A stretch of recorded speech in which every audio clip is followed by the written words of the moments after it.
ACC columnist for Saturday Road. My friend Brett Friedlander joins us at B Fried ACC. All right, sir, let's talk about the Wolfpack and the Tar Heels from Saturday. I love your piece about this being really a rivalry game, and North Carolina has owned this rivalry. 5 out of the last 40 have gone the way of the Wolfpack. Yep. Part of that is, I think for the most part, they've had better players and better coaching over the last maybe the last 50 years. Better players and better coaching. Give me your read, your bit blank canvas, what you saw Saturday afternoon. Well, first of all, take out, say the first 5 years of the 1970s, and this has always been a one-sided rivalry. But what I saw was an actual rivalry. You have a hammer, you have a nail, and it kind of gets old after a while, and they chant, "Not our rival." But you could tell right from the get-go that this one really... The Tar Heels, and more importantly, the Tar Heels fans in the building were taking this one seriously.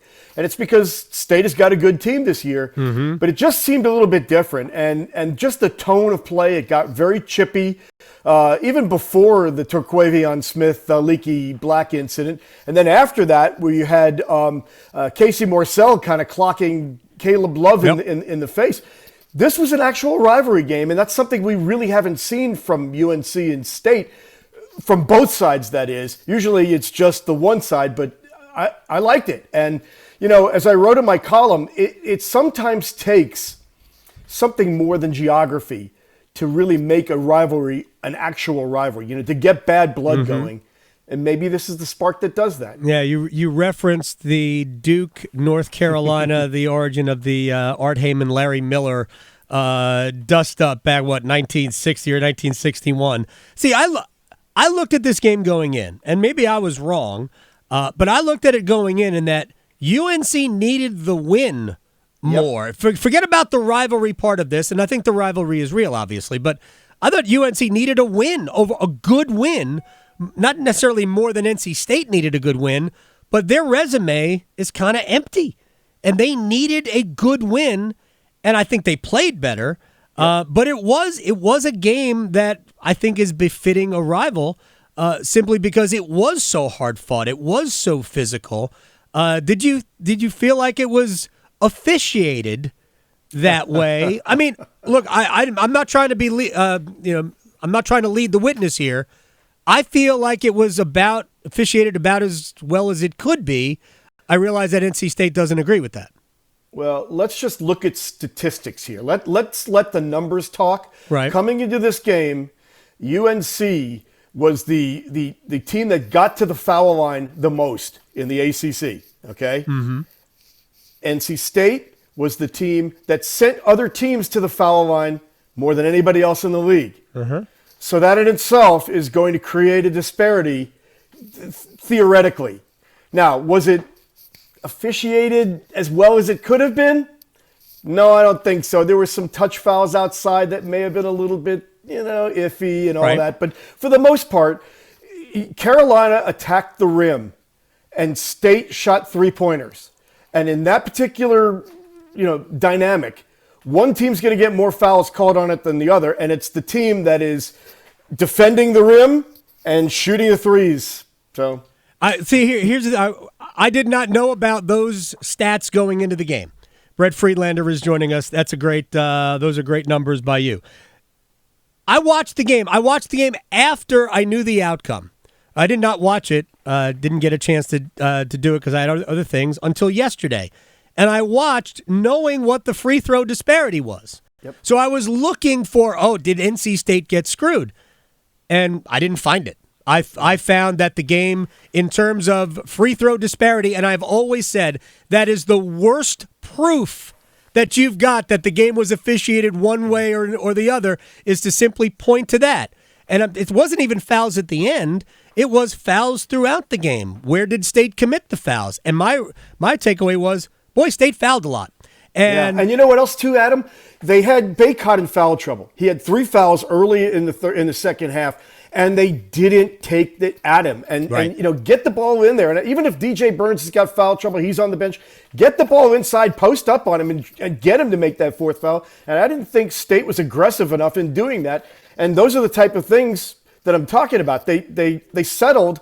And when you don't put the other team in a position to commit fouls, they're not going to commit them. I actually think that State's defense was too good, and Carolina's defense was at times too passive. There were so many wide open shots that State took, and they hit a lot. I mean, I thought State played a pretty good basketball game. So, there were so many wide open looks. I'm like, well, you're not going to get a foul there because of where the shots were. But if you look at where UNC was doing a lot of their work around the rim, Bacot had a big game. Obviously, so did R.J. Davis. I thought R.J. Davis the best player in the game, and I think if UNC could get the best version of Caleb Love, they'd have something. But we just haven't seen that. Where do you see North Carolina's where they are right now? I think North Carolina's in a fine. They're okay. Listen, I think North Carolina's biggest problem is between the ears as opposed to physically. And of course, they've had injuries. They need to get Pete Nance more involved. And Caleb either needs to make more shots or not take as many shots right. and let RJ do the shooting. But I just think this smacks of a team that got to the first Monday in April last year. That's their goal. And it's like, let's get this regular season over with and get to the games that matter. Sometimes you could see they're really engaged, like Saturday when they had a sense of urgency and they really needed a win. And then sometimes they, like Boston College for a lot of that game, they just kind of go through the motions and do what they have to. And so I think they're fine. I don't think it's time to panic. I think this team is in a much better spot than it was last year because I think they've got the experience and they've got Bacot, and you never know when good Caleb is going to show up. I think they're just waiting to flip the switch, to be honest with you. Good Caleb, great Caleb is a game changer for them.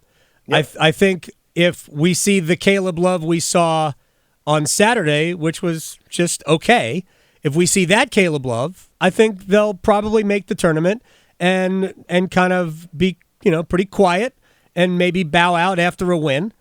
But great Caleb is a second weekend of the NCAA tournament. UCLA last year, Caleb. Yeah. I mean, it doesn't even have to be that because he was next level there, but just a better version of Caleb Love gives them a chance. I don't believe they have another dynamic other than what those three guys give them. I love R.J. Davis, and I loved him last year. I think he's incredibly solid. Let me flip this over to NC State. It appears that Terquavian Smith is going to be okay. He might even play tomorrow against Notre Dame.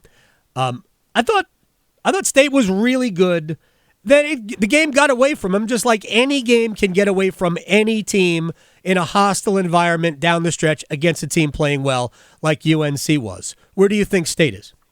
Especially against a team that lives rent-free in NC State's head and has for a long time, too. I think NC State is fine. As long as Terquavion is healthy and himself, they're an NCAA tournament team. Ernest Ross has been a game changer these last few games. I mean, he has come out of nowhere and really been a factor. You figure Dusan Mahorcic is going to be back at some point, it seems. They've got a legit point guard. They've got some depth. LJ Thomas gives them some good numbers. Casey Morsell is, the ultimate Swiss Army knife. I mean, remember what Theo Pinson was to those championship NC State? Well, that's what Casey Morsell is with a jump shot. Mm-hmm. And so I think it's clearly an NCAA tournament team. I think this is a big week for NC State. I think they need to bounce back, whether Terquavion is available or not. They're playing a bad Notre Dame team. They cannot afford to lose that game. And then they go up to Wake, which is going to be one of those bubble games. Win there, and they're in really good shape. Actually, I'm not even sure it's bubble versus bubble. I think it's two teams that belong in the NCAA tournament, in my view. But I understand what you're saying about that. Yeah, the Notre Dame game is a don't lose that game. But if they get Mahorcic back, and if Jack Clark can come back, I mean, I love their depth, and their backcourt is as good as any backcourt. I mean, I love sneaky on the low. I'm not sure that Joyner isn't at times better than Terquavian Smith. He's more efficient. think Terquavian just needs to be a little bit more judicious with the shots he takes. If he gets some just a higher level of efficiency, I think their offense is going to be absolutely dynamite, and it would give them two really good post players if Mahorcic comes back. And you combine that with the way they're playing defense since the start of the year. I mean, they're just playing like banshees, and that's one of the things that kind of let them down. They played too hard on defense against Carolina, and they fouled. Yep. But that's a great combination.